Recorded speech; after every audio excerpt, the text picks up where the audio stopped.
वयसि गते कः कामविकारः शुष्के नीरे कः कासारः क्षीणे वित्ते कः परिवारो ज्ञाते तत्त्वे कः संसारः।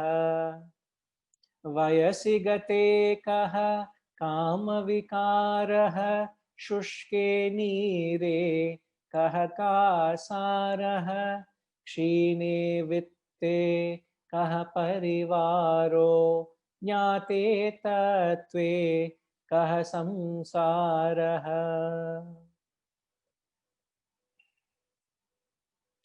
When age, the youth is gone, where's the play of lust?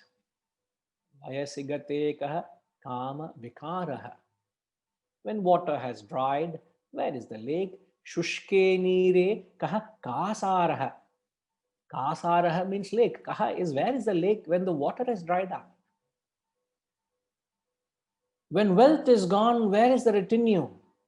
Kshine vitte kaha parivaro. When wealth is gone, where is following? Where are your loved ones? There are nobody there. When essence of reality is realized, where is samsara? Jnate tattve kaha samsaraha. Samsaraha, the famous word samsar is nothing but getting entangled into something, the terrestrial entanglement, arising out of your own ignorance, out of your own littleness, out of your own stupidity, I would say. Pardon me for that. But every verse, as you noted, comes with a little title, which gives you the essence of what the verse is. Now, the message in the verse is, he's saying that everything in life operates on the principle of cause and effect. Everything in life. Just because you don't understand something, why it has happened, that doesn't mean that there has not been a rational conclusion to it. So every situation, everything that's happening in your life happens for a reason. So the law which governs that principle of cause and effect. So the title given is, without cause, there is no effect. So the law which governs our life, in fact, governs the entire world, is known as the law of causation. The law of causation talks about cause and effect. So it's just for us to look back into our lives and try to fathom, what have I done to deserve this? That's all we got to examine. Never ask or complain or question, why me? Why is it happening? Because nothing happens without a reason. You go into a backyard. In fact, a while ago, we had a small compost pit in the center. Not that we were doing anything extraordinary, but something told me, whatever waste in the house, we used to take and small pit, and we used to put all the veggie cut, whatever it goes there, for the plants, just to a compost.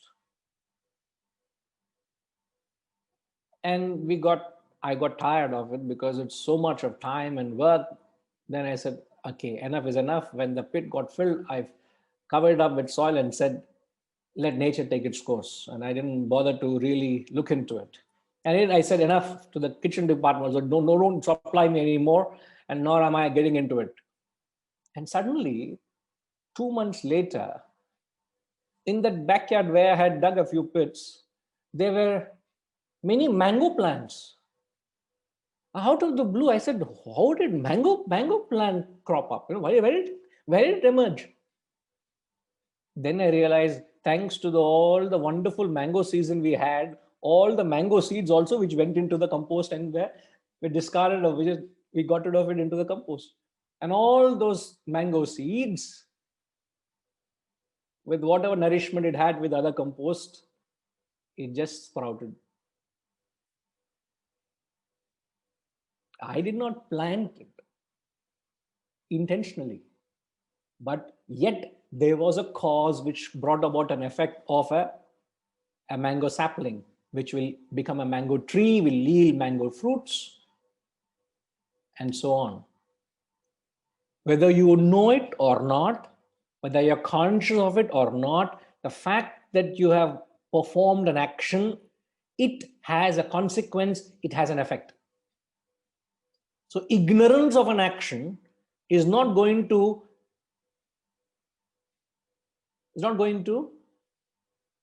you can't seek shelter or respite in your ignorance and expect that there is going to be no consequences. So if you and I understand that life purely functions on the principle of deserving, which is governed by the cause and effect, so every position, every situation, every moment in your life, I am a product of my own past actions. So when I say your life is defined by destiny, what is your understanding of destiny? The moment you say destiny, what should you understand?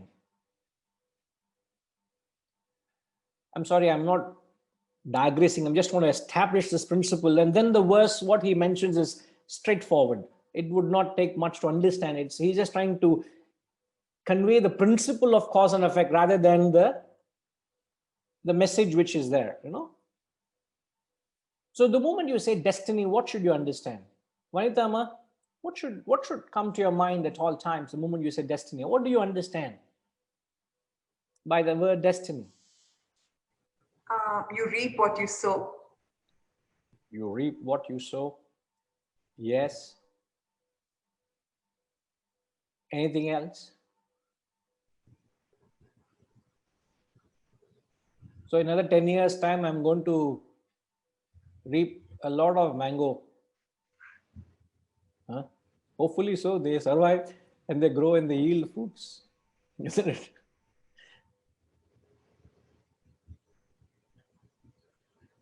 How else can you define your life with destiny? Philosophically, destiny synonymously means what? Philosophically, I'm not asking literal synonym, but philosophically, how would you use destiny to define your life? Your results are based upon your actions. Your results are based, I'm sorry? The results that you receive are based upon your actions. Yes, you're very, very close. I'm very fussy. I'm just looking for that word. So I'm just Karma? it is in fact the law of karma. You know, the law of causation has two laws. The law of causation, first law is the law of destiny. The law of destiny is what precisely I'm asking, connects the present to the past. What I am today, it says you are only a product of your past. And law of karma is an extension of the law of destiny, which says not only you are a product of past, you're also a producer of future. Irrespective of what you have done so far, you have the freedom and the free will and the capacity to undo, overwrite, overrule what you have done and freshly produce. So you are a producer with reference to the future. I am a slave of my past, but I am a master of my future. So I am a slave master. I am a product producer. So it's a fantastic understanding. If you understand how beautiful how life is governed. So law of destiny, past to the present, law of karma, past, present, future. It gives you a complete picture. I'm not talking of the law of karma, which talks to the law of future, which is the entire law of causation. I'm only holding on to the law of destiny. So, in fact, you're right, Vaidama. When you say it's a result, I reap what I sow, what you're in fact, in other words, saying the synonym, philosophical synonym for destiny is the present now. You must understand destiny always refers to the present moment. And the present moment now is purely defined by my actions this moment backwards. Isn't it? Whether you know what you have sowed or not, but it will purely define what you are now. If you have led a life of physical activity and discipline, you will command health, energy, and vigor. But if you have neglected your health, if you have led a reckless, indisciplined, indulgent life, it will show on your health. So my physical body is a direct reflection of how I have dealt with it this moment backwards. As simple as that, isn't it? So is your financial well-being, your mental health, your intellectual wisdom, or your spiritual maturity. Everything is defined by how have you dealt with, what have you done with it? Cause and effect. So without cause, there is no effect in life. And if there is an effect, there has to be a cause. So you need to know what is the cause. And what is another important point to remember is no other factor except yourself is responsible for creating the cause.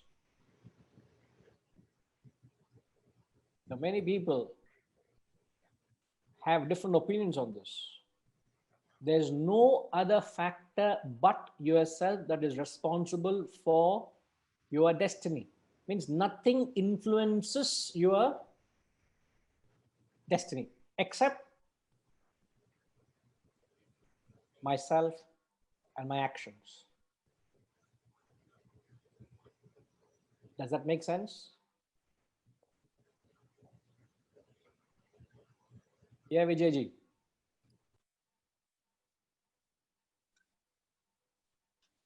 Guruji, Pranam. The interesting thing is the crudely put, what is the weightage of what we have done in the past and what we have done in this present life? Because this question seems to come up all the time when people who do a lot of wrong things and are not affected, and everybody keeps saying, I mean, this fellow deserves some punishment, but he doesn't see, he seems to be thriving. Now, is this past protecting him, or is present is going to have a delayed reaction? I mean, that always seems to be the question. If you only we knew the weightages and then the speed with which and the order with which we will be rewarded or punished, life would be very nice. So looks like there's a lot of concern here. Huh? So why is that fellow not suffering? That fellow deserves to suffer. Why is he not suffering? You know? No. It's inexplicable, invariably. I mean, I don't think there is any order or anything in which, by which, anything seems to be, I mean. In fact, on the contrary, Vijayji, everything in life has a beautiful pattern. It is so true to its nature because I said it's a law of life. It's not defined by opinions or views or situation circumstances. The law works in you exactly the same way the law works in me. And it works independently whether I'm aware of it or not. Isn't it? Like any other law. What science has done is only discovered the laws which were pre-existent from time immemorial. From day one, these laws were there. Science only discovered this. So also our understanding is only trying to discover how the laws which govern a human being also have been functioning from time immemorial. And one such law is the law of causation or law of deserving. Always one gets what one deserves, never what one desires. We've learned this. A fundamental principle we all need to begin life understanding that I get what I deserve, never what I desire. So if I thrive and base my life on this principle, life just goes about defining itself on the principle of cause and effect. But when we say destiny, this moment now, if I want to say, why am I like this, wherever I'm placed, I wouldn't have to go back into the previous birth over which I have no knowledge of, isn't it? I do not know. And if somebody were to tell you, I will tell you what was your past birth, I will tell you what your future is going to be, you're wasting your time and money, because that guy is taking advantage of your ignorance and making a fool of you. So you go to a soothsayer or a palm reader or a astrologer or whoever. I'm not saying they are right or wrong, please don't get me wrong. But if somebody were to tell you that I will tell you what you will be 10 years from now, I myself don't know what I'm going to do tomorrow. How can you decide what I'm going to be 10 years from now, man? Huh? So you mean to say everything in life is predetermined and predefined? Nothing. Remember this, please. Now, it's not my concoction, it's not my imagination. Shastras say nothing in life is predefined and predetermined, except the life of an animal. A human life is not predetermined and predefined. If be so, then what? Where is the point of effort? They don't have to put in any effort. Nothing is predetermined or defined. It is dependent on your own actions. What you do, what you sow. Now, coming to the question, it seems that this, is there an order or a pattern this causes express as effects?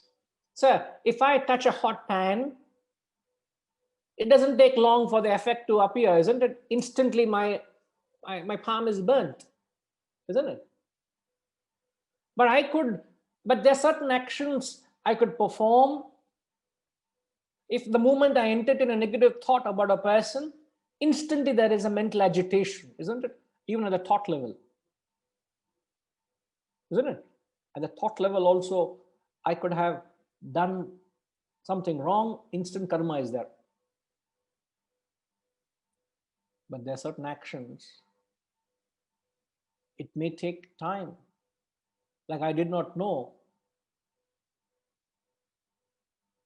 It took 2 months for the seed to sprout. You know, elephants in the wild are responsible for carrying seeds from one place to other. Where elephants, you know how many hours elephants spend time to eat in a day? Sriniji, you know that? Don't tell me, sir. This is BHAJAGOVINDAM class. Why are you asking about how many hours elephants eat and things like that? Huh?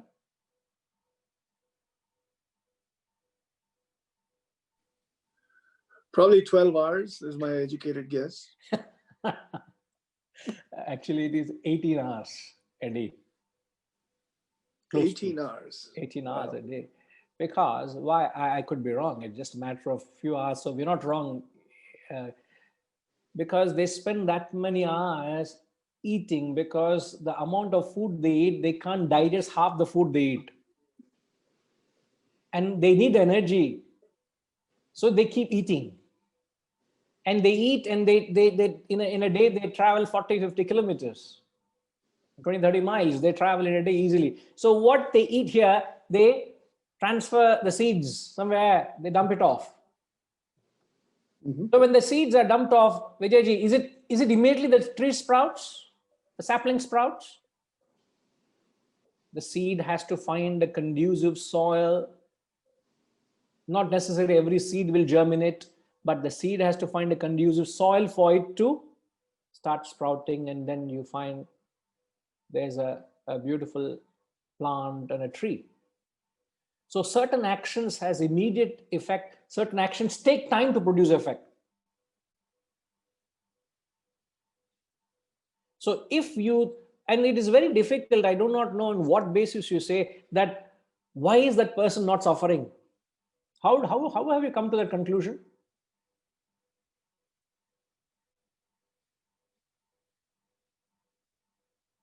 Vijayji, because you used in your question,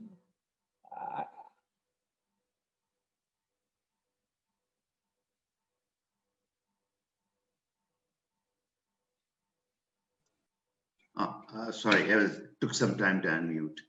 No, Guruji, it's not a sort of a complaint that somebody is not suffering. The question is that, are the effects predictable in terms of sequencing?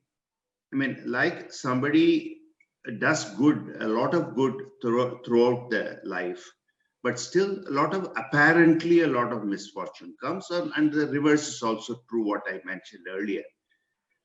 And sometimes something wrong happens to a person, a good person. Invariably, the explanation, or possibly people mention that it is because of something they must have done in the past life, right?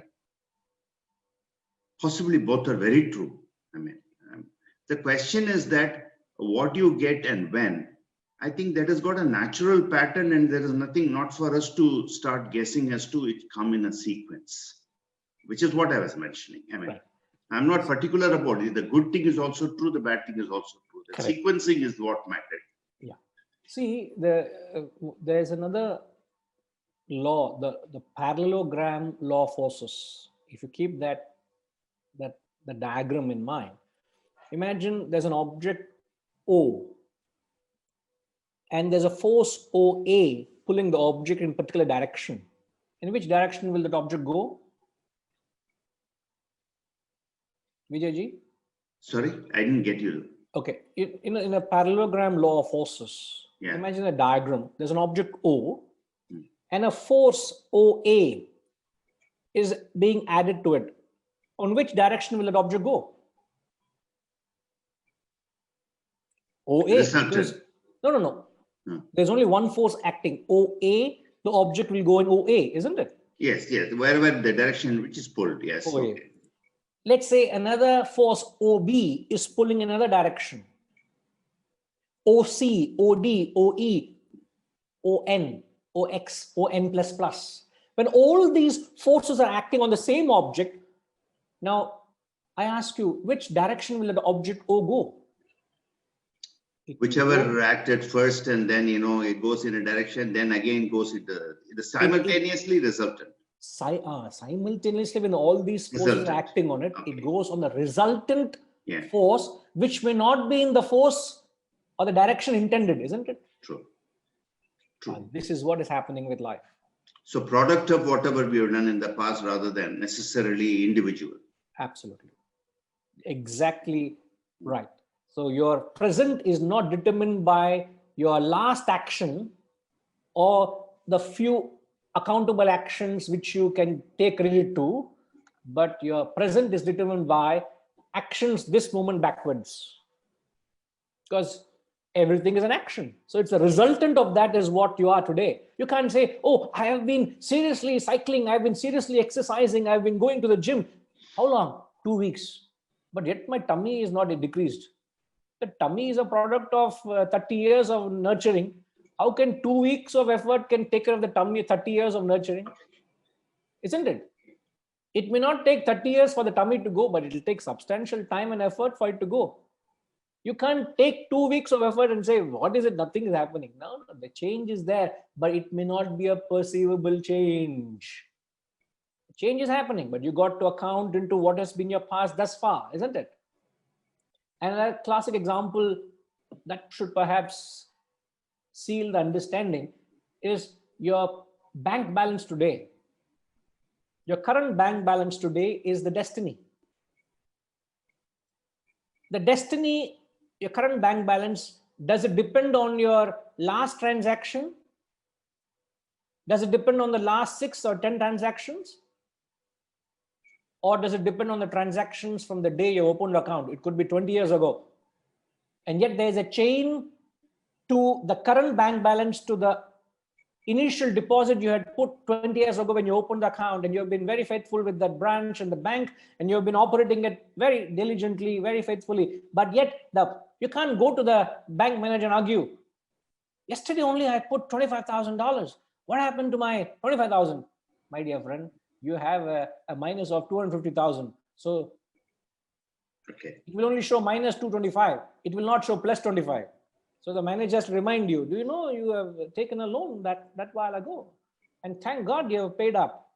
Otherwise, you will have to take some action. We were about to get to you to say, what have you not been paying your interest and that and this? So the bank balance doesn't depend on your last transaction. It depends on every transaction you have done that moment backwards. The resultant is what your present destiny is, not on one or two actions. And that law of parallelogram, law of forces conveys and substantiates this, how our life is governed with. It's very scientific. It's amazing how precise our life is and how calculated everything is. And everything is very diligently accounted for. Nothing goes amiss. What an auditor. What an auditor. He audits every action. Does that help, Vijayji? Yes, that's good. I think Perfect. clarity is much better. Okay. Yeah. Thank you. But that doesn't necessarily mean you will be able to remember a transaction 5 years ago. You did a transaction you may not remember, yet it has a significant influence in your destiny today, isn't it? Or when you send your accounts for auditing, account auditor asks, hey, what was that? That there was some debit or some remittance happened on that particular day. Can you clarify this? So, oh my God, I don't know. What are you asking me now? 10 months ago, something I've done, and how I had to account for this? Where did it come from? What is this expense? If you have not documented and clarified it, kept it in your file, you will be scratching your head. Oh no, I don't know. But yet it is there. It is being pulled up and clarified for whatever right reasons. Exactly that way. If there is clarity in our lives, to examine every action, if we can, it's impossible to account for every action, because every thought and emotion also is an action. Knowingly, unknowingly. How many thoughts and emotions you entertain in a day? Arunji? If you can mathematically give us a number, sir. We've been struggling to get some clarity on that. I have no idea, Guruji. Come on, sir. So Thank don't, you, though. you're very humble, sir. Come on. Huh? Some My number. wife might she might know, but anyway, I would say hundreds probably, thoughts and actions probably less than that, maybe a dozen. Only dozen actions in a day. Actions meaning like actual actions, I mean, maybe hundreds, yeah, probably hundreds. Maybe you want to clarify with her. She probably has even less idea than me. No, I'm just kidding. So, what it is, in fact, if you ask me, we can't even put a number to it. The number of thoughts that keep rolling by, the number of actions we perform right now, as you spoke, is an action. You've said something as an action. So, from the morning, from the time we get up to the time we go to sleep, there's so many things. We are all sowing seeds, thoughts and emotions and actions. All of this, what would happen to its consequences? We have to take all of them into account. Well, I do have one question though, which Yes, is, you said everything what you are today is determined by all your past actions, which of course makes a lot of sense. But what about actions of others? Because even in the example that you gave, there could be some action done by somebody which is not in your control.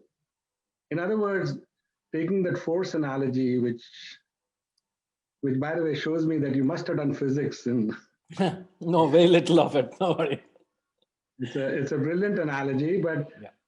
The forces acting on a particular body, the resultant force, as you said. Yeah. But there are some forces which are not within your control, right? You may not have done any particular action on your own, but it could still affect you. I was just wondering if you have any.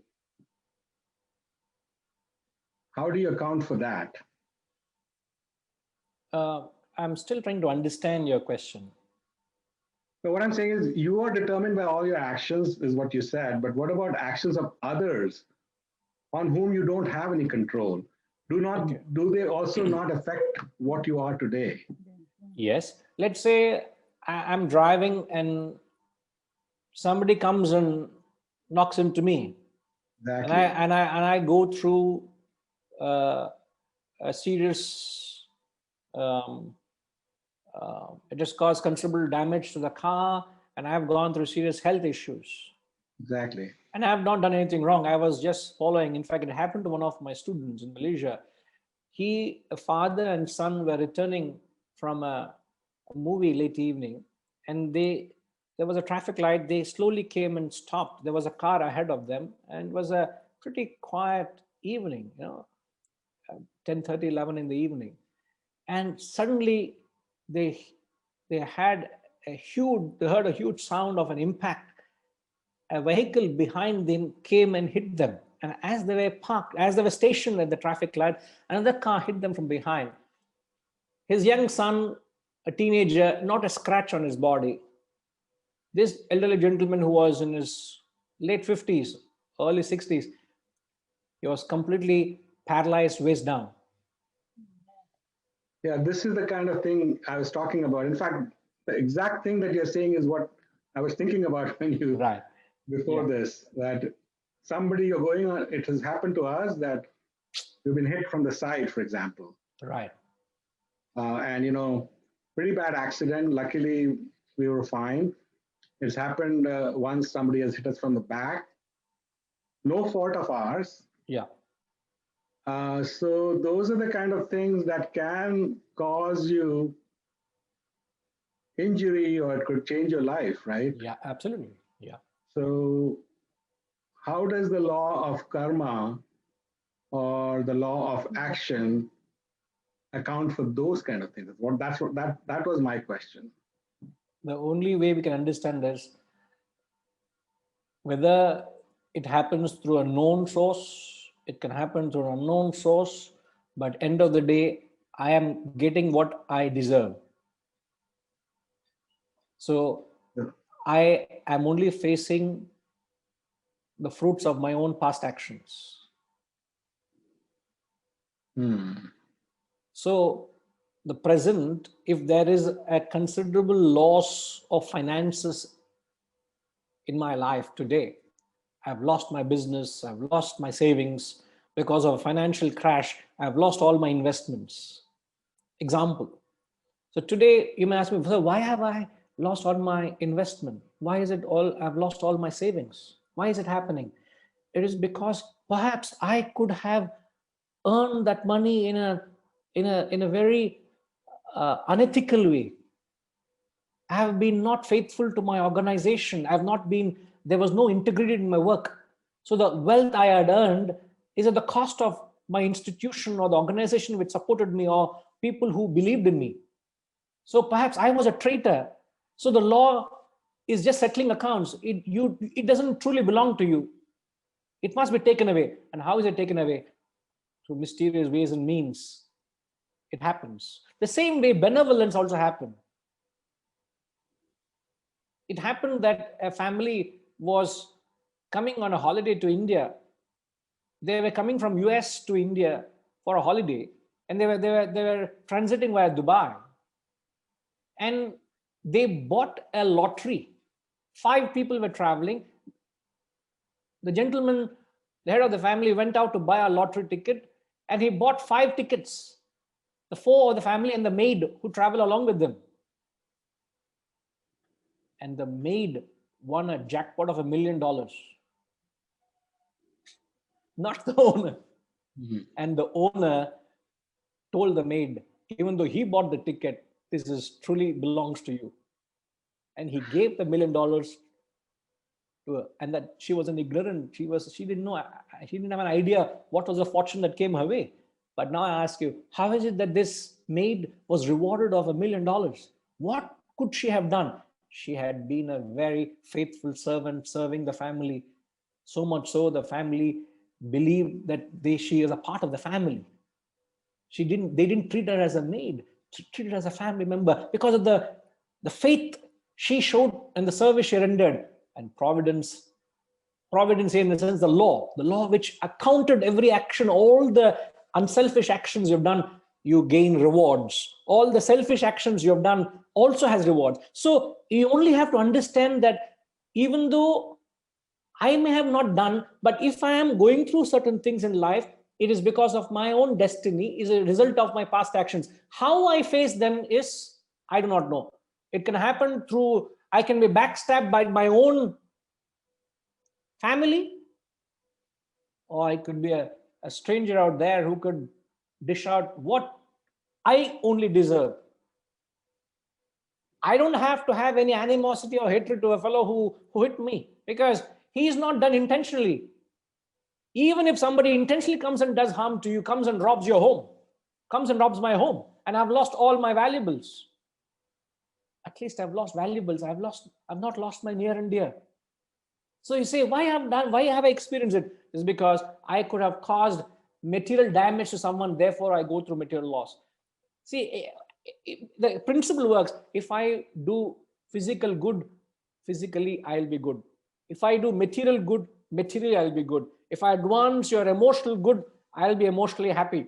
Intellectually, if I advance, if my actions are done to the betterment of your spiritual personality, to advance your growth, the result is I will spiritually evolve.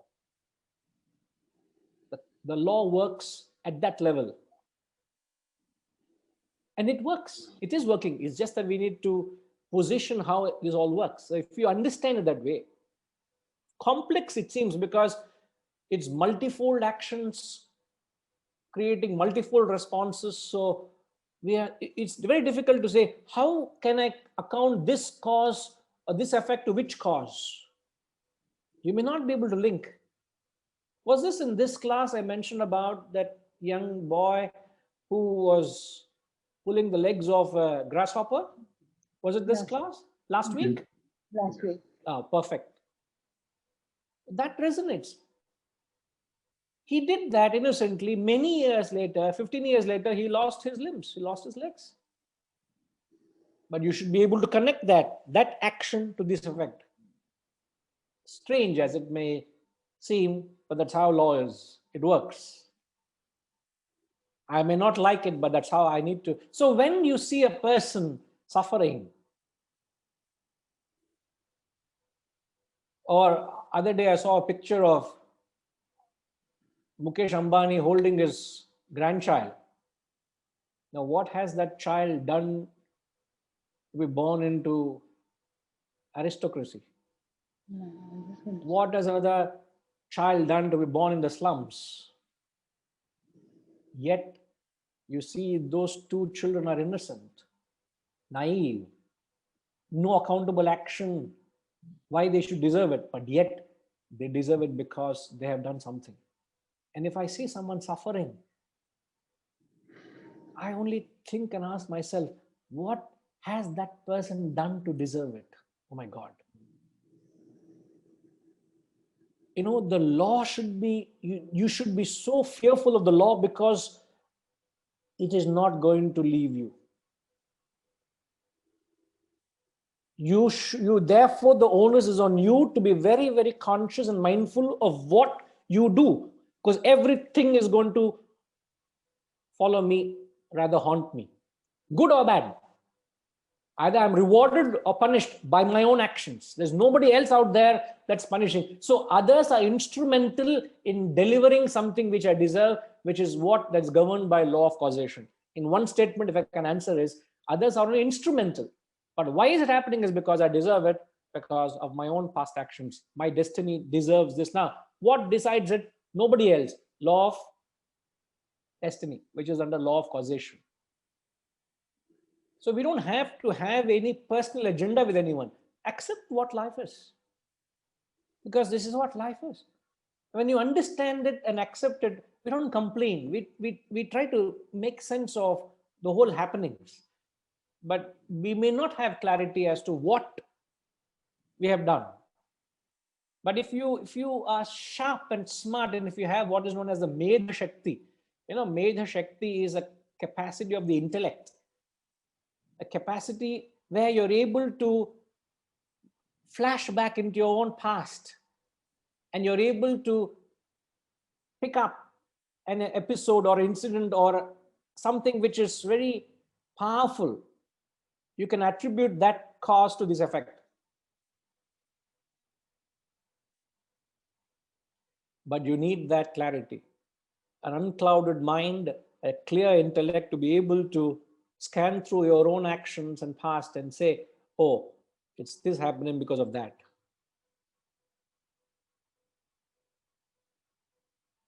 So all I'll say is everything happens for a reason. Nothing happens without a cause. Yeah, Arunji, I know you want to clarify something.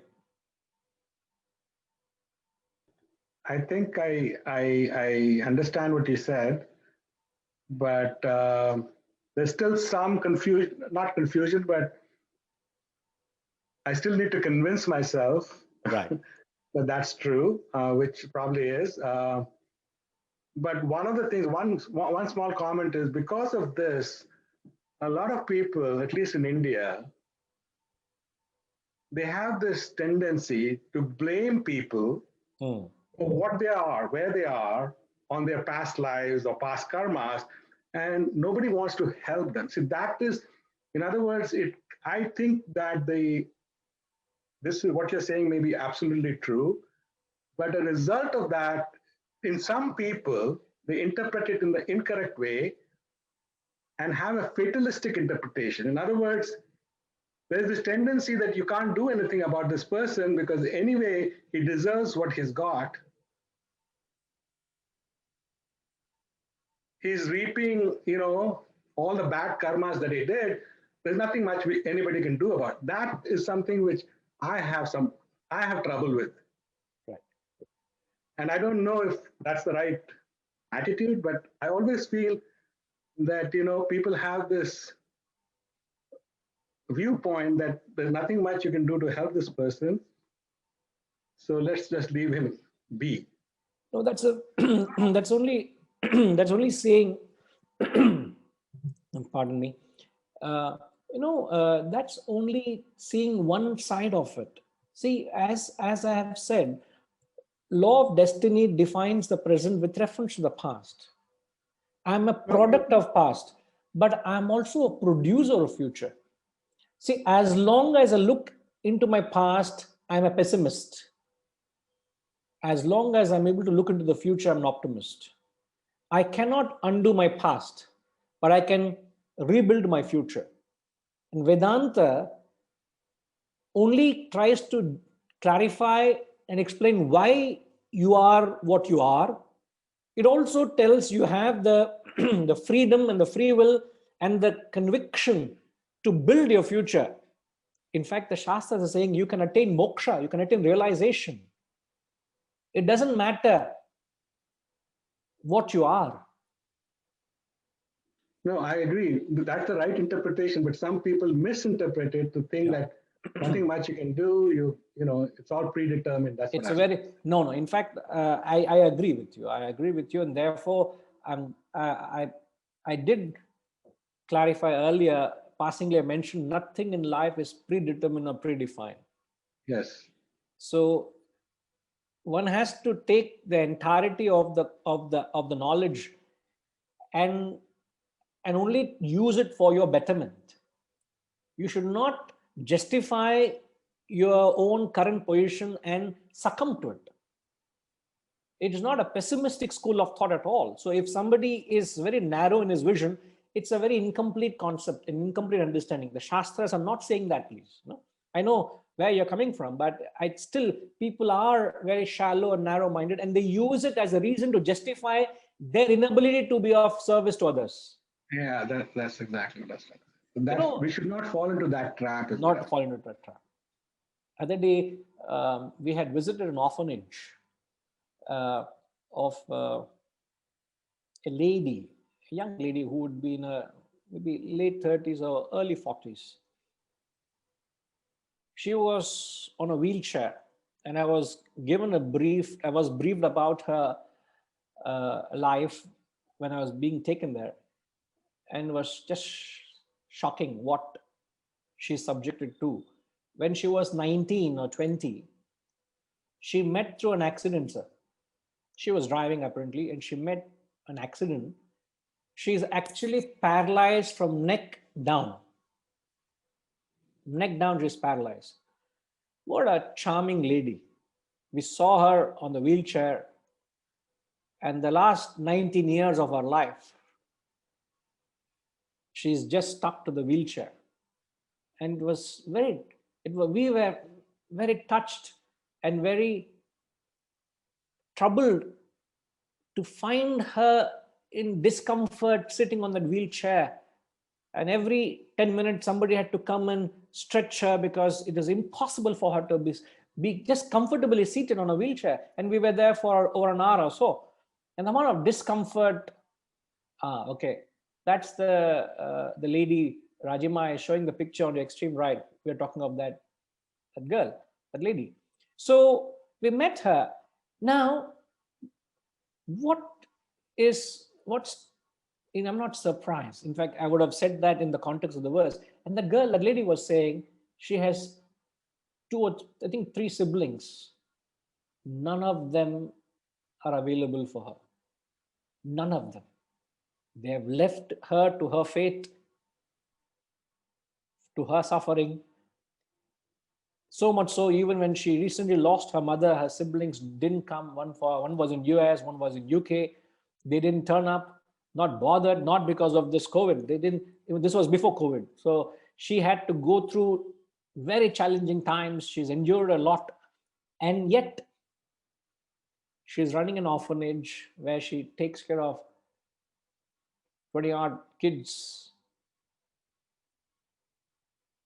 So she herself is a leader.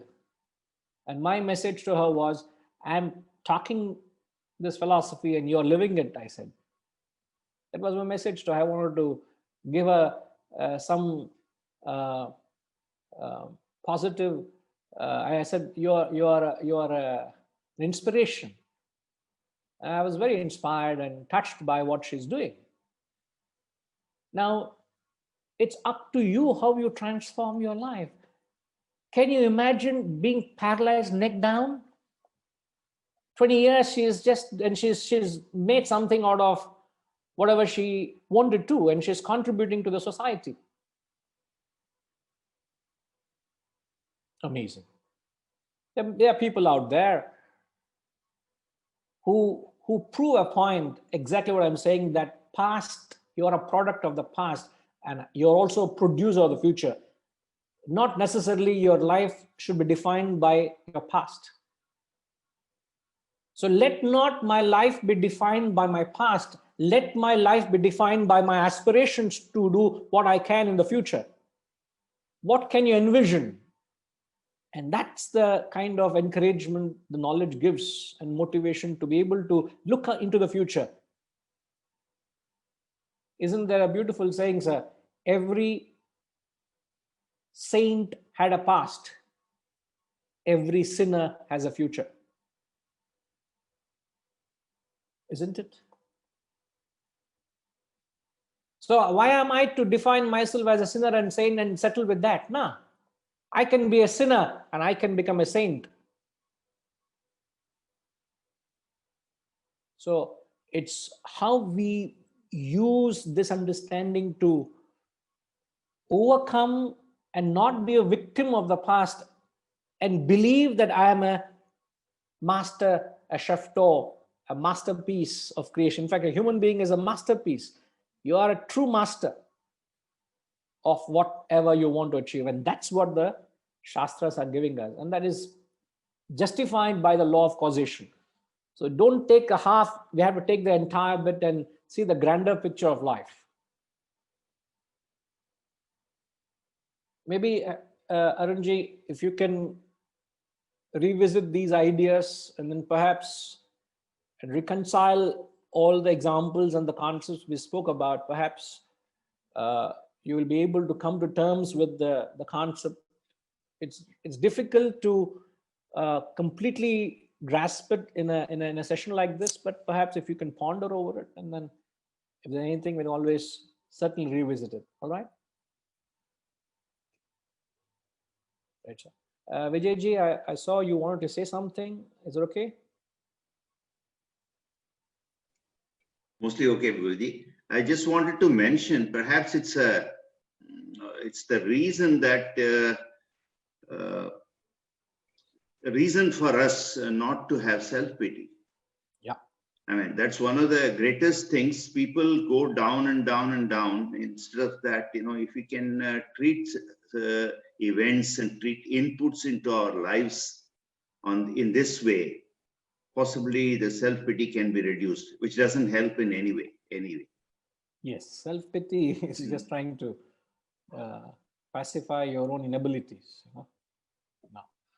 It further precludes you from doing anything positive in future, which doesn't help again. Absolutely.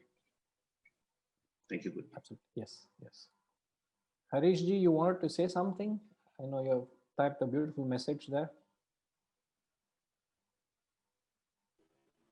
Hariom Guru, I've written whatever I wanted to say because, I said that are you defined as being a product of your past or will you be known as the producer of your future?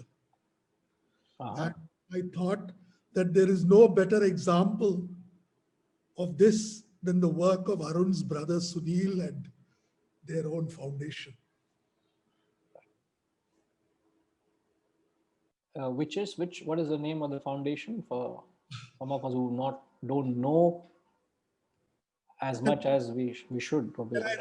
Because it's such outstanding work, can I request Arun to say it himself? Yes, please.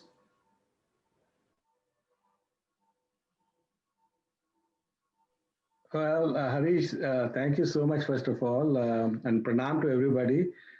I mean, it's humbling to even talk about it because I don't know if we'll have enough time, but just in a minute, it is all due to my brother, his vision. And they started a foundation for organ donation in 1998. He's a doctor, he's a surgeon, and the name of the foundation is Mohan Foundation. They are doing some pioneering work in increasing the rate of organ donation in India.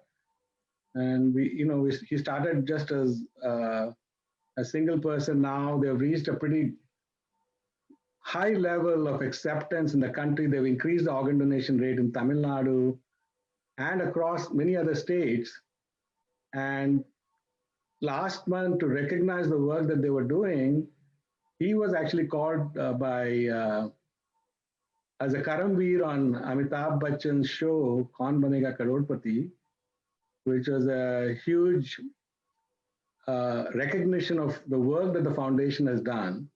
Wonderful. And that's it. I'll not say anything more, but just to create awareness, because there are people dying in need of organs in India. Right. A lot of this illegal organ trade and all that going on is, which has spoiled the cause.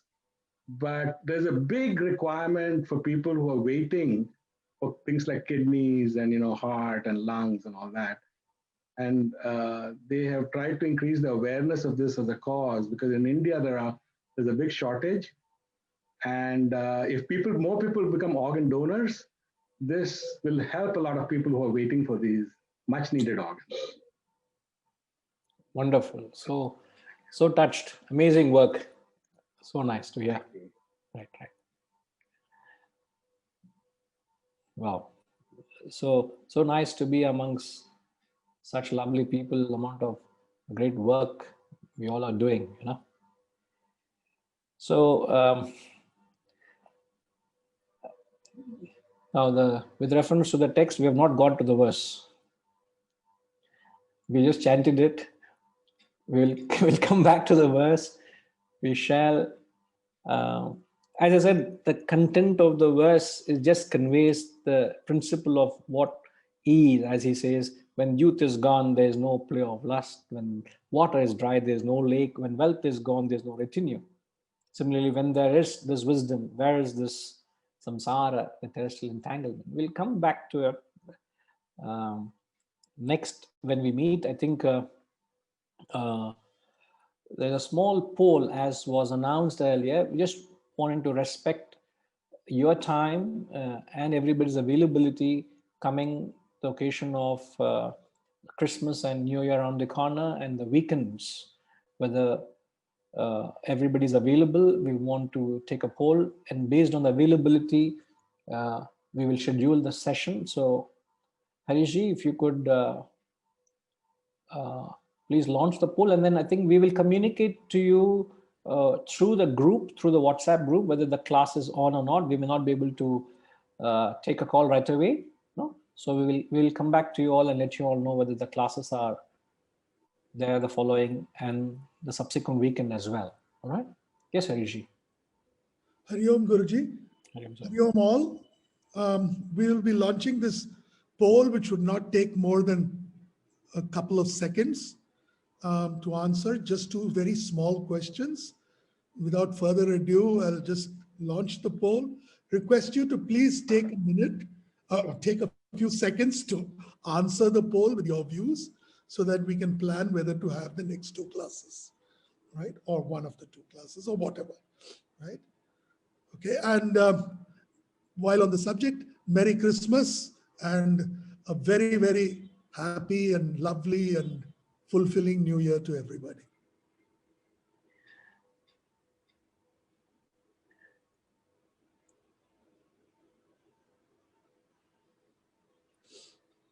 Right.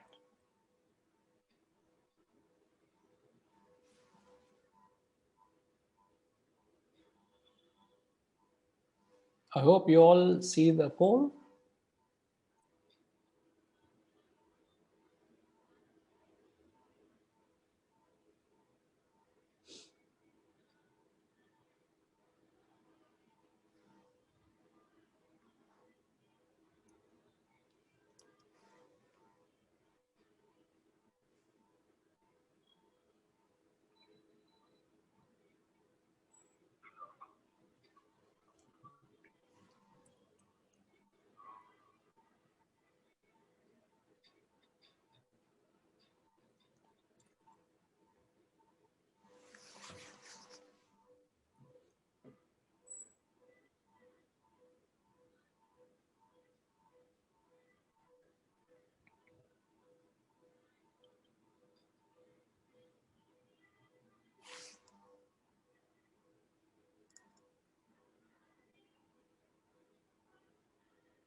Hariji, you want to update what's happening?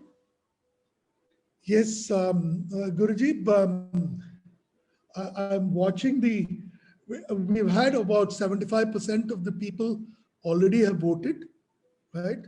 And astoundingly, 82% of the people want both the classes.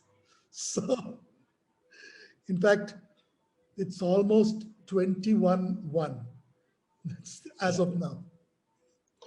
Obviously, those who are hosts or those who are, otherwise connected are not participating. Okay. So I don't think we have to hold back the announcement of the classes. So the classes are on as usual. The fact that you all wanted, we will have the classes as usual. Okay. Right. Om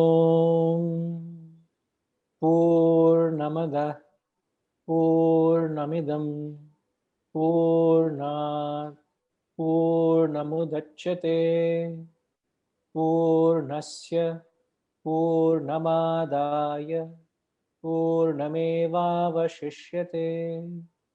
Om Shanti Shanti Shanti.